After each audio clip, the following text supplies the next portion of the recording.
Social justice is not a priority for God's church. Racism is a political issue. It's divisive. We need to focus on more spiritual topics as a distraction from Hi, Jesus' mission. my name is Justin Rubin Avery, and I'm from the Christian Seeking Justice Group. Now, we're going to try to answer these questions today. Now, the word social justice, that's not in the Bible. And if you look, it's just justice. And the way that the Bible defines it, it's not a passive word, it's more of an active one. It's something like you pursue as a lawyer might pursue in a court case. Now, it's that kind of pursuit that God is commanding from us. Now, we all know that God hates injustice, but I want us to pay very, very close attention to how he demonstrates that emotion. Like, what is he prepared to do when he sees it? God despises our religious festivals. Church services, they're a stench to him, like a really bad armpit odor. You know them kinds that you can't get away from in the fellowship? Yeah, you know. He rejects our tithes and our sacrifices from the greatest to the least. They're completely worthless to him. This is the emotional state of our God when his people are unresponsive to injustice. It says that he removed his presence from them. Now that's pretty severe. Only a few things in the scriptures prick the ire of God like that, and I want us to take a second to wonder why that is. I didn't feel like some of the brothers and sisters understood what a challenging time this was for me as a Black person, or were willing to even try to understand. One sister told me that the church had more important things to worry about than racism. And 2 times a mentor urged me to cut my hair so I could look more respectable. I was disappointed by the lack of compassion, the lack of care, and quite frankly, love for some people who didn't even want to hear about the daily fears, triggers, and traumas experienced by Blacks in our own congregation. It's been conveyed to them, either by word or by lack of action, that their white brothers and sisters do not want to hear. After all the consistent microaggressions that have been happening in my life, through daily slights, insults, put downs, and validations, they had a macro effect on my well-being, and I was too weighed down to deal with it. One time after cutting my dreadlocks, my ministry leader said, finally, I look like a human. And I think a part of it is because I'm a white male, people think I'm a safe place to say those things, because the first assumption is that I share their perspective, which I don't. I felt like I've been in a bed and breakfast, meaning that I'm welcome, I can enjoy the facilities, I'm welcome to participate, but I can't change around the furniture, I can't put my pictures on the wall, I can't make it mine, I never felt like this is home. So the reactions of some of my brothers and sisters was so hurtful and disturbing, I considered leaving the church. I was very wounded, and I believe that it has hurt the example of our church to the world. Wait a minute, I've been navigating this for a long time, but there was silence, so I kind of learned how to be silent too and not express the fact that I'm being chased by the police myself. I've shared the most darkest, intimate parts of my life within this church, but I never talked about this stuff. I never talked about the discrimination. I never talked about me feeling marginalized. And I had to start asking myself the questions, why is that? What is it about this that we don't want to deal with? Now, what you're hearing here are disciples from all across the country sharing the same kinds of stories and experiences within their respective churches. Tragic stories of racially connected neglect, abuse, and unheard voices from within our fellowships. You see, what we're witnessing here is a widespread problem that is deeply embedded into the priorities of our belief system. That it's not our business to concern ourselves either outside the dominant culture or outside of the strict commission to baptize people for salvation. In other words, we feel bad, we wish it wasn't that way, but despite the common national outcry, justice is not reason enough to warrant a corrective response or to make it a priority over the things we consider to be spiritual issues. Spiritual issues. You know, I'm not sure who of us is in charge of defining what a spiritual issue is and isn't, but all some people had to do, as far as I know, in order to get Jesus to respond, was just touch the hem of his cloak.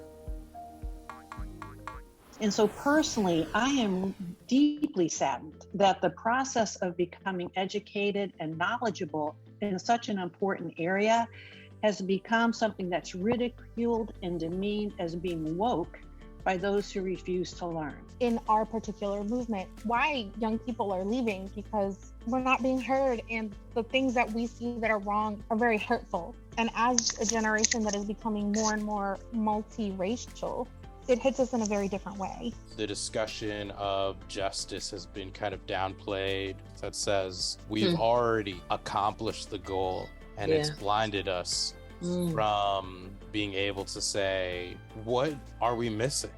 It takes a lot of humility for that. We tend to think that our churches have been immune from racism, or we don't believe what they're saying their experiences have been their whole life, and even as disciples. And I'm expected to just be okay, that I'm expected to see it as quote unquote worldly. I've heard others say that we shouldn't be focusing on it because it's a political issue and not a biblical one. The Jesus that I know of speaks openly about all sin and injustice. When we explained to him that this was blackface and that it was offensive to many people, he denied it. I spoke to another brother who's a part of our leadership group, and he denied that there was anything wrong with it. We marched. When I told people I was a Christian, they basically responded, we didn't expect any of y'all to show up. And by y'all, they meant white Christian men. And I'm 62 years old. I'm not some person that's brain's not developed yet. I've been around for a while. And you're going to tell me that things I feel, I shouldn't feel them, and I should just shelve them and just be spiritual and come to church and smile and be happy? And while you talk about love, but you won't talk about my feelings and what I'm going through when I see people shot and killed and beaten and necks stomped on day after day, and I'm supposed to just sit here and be a nice Christian and think everything's okay? That's just hard to do. We had a black man who was hogtied by the police in our city and died in their custody. It looks like one of the police officers is a brother in our fellowship, and we found out that it was a brother in our fellowship. But this painful truth has become like a taboo, something that we just whisper about in church, but we don't feel comfortable talking about. Isaiah prophesied that God would not hear Israel because of its sins. Now, we commonly read that in our study series as a general statement that's urging the lost to come back to God. Now, that's not entirely a correct use of that passage. Isaiah was actually addressing a very specific set of sins. And he ended that passage explaining exactly why God couldn't hear them. It says that the Lord looked and was displeased that there was no justice. He saw that there was no one, and he was appalled that there was no one to intervene. In other words, they saw it, they heard it, God commanded them about it, yet they did nothing. So God removed his presence, causing Israel's destruction. You see, the price we pay for closing our ears to God's call for justice is to be shut out of his story. Now, where we don't share in God's heart, God does not share his presence. Listen, there is no pathway to success in Jesus' mission if God isn't even present or listening. So before we even get into focusing on what the mission is, we better make sure that God is actually here. And ignoring injustice, that's one of the best ways to secure his absence. Evangelists would get up to the podium and say things like, we're not going to talk about this because it's a distraction from the mission, from the ministry. And I remember feeling so distressed, appalled, angry even. It was just a very, very disturbing time. And to me, it was as if the shepherd decided to stay with the 99 this time. Make excuses. You're making a big deal out of nothing. They didn't mean that. You misunderstood. You're making everything about race. The media is manipulating you. When I do this, I hurt and devalue my brothers and sisters. I lose out on a wealth of wisdom and meaningful relationship. It's being preached and said over and over and over that we are a very diverse church. That's not something to pat ourselves on the back. The United Nations has people of all nations, but they're not family. Just because we have them sitting in the pews doesn't make us family either. Our fellowship has not been all things to all men of color, to women, nor to singles. With our goal being to win as many as possible for Christ, we can no longer have a de facto white church. We're coming into a whitewashed church, so we have to leave ourselves outside before we come in. And I remember going to the leaders after the service, and, they're my friends. And I said to them, why aren't we saying anything? Half the congregation was Black. And they said to me, well, we don't know what to say. And so we're not saying anything. I think that our country and the kingdom of God share in common a lack of value for Black life and Black experiences. It's the same sin, it's just on a different scale. Microaggressions have been described as a death by 1,000 cuts. Truth is, this is the first time I've ever told my story. I've never been asked before. It's interesting how in the middle of 2020, a worldwide health pandemic, and it was racism and injustice that bubbled up to the top. I think it was our hearts that were exposed, because as Christians, we're called to do more. We're called to be in these places. I still see a need for justice to be served and justice to be defended for those who cannot defend themselves. I would like to see more of the fervor and passion that's been put towards other atrocities, such as the war in Ukraine. It's true that Black lives do matter. As the body of Christ, we are called to speak out against injustice and racism. If not the church, then who should do it? If you're exhausted from listening to these stories, that's the point. How all of this affects me? It destroys my ability to trust. And as I can't depend on that person having my best interest, if I know that they, deep down, this is what they think. It is very difficult to go to church. It makes me feel leery about bringing others like me to church for fear that they will receive the same treatment and then walk away from God thinking this is how Christianity is. And know that you're sitting beside some of these people whose attitude is just totally the lack of compassion and love. Again, that hurts.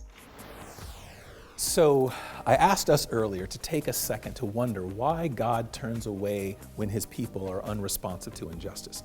As it turns out with God, there is a direct connection between justice and salvation. And that connection is this: it's his heart to rescue people. From Genesis to Revelation, he constantly demonstrates on earth what he embodies spiritually. Salvation, that is a spiritual rescue. Justice is a physical rescue.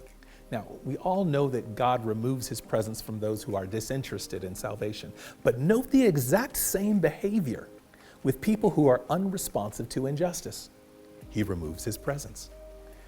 And that's because it's the same thing to him. They can't be separated in his heart. Justice on earth is simply your God being consistent in his desire to save his kids.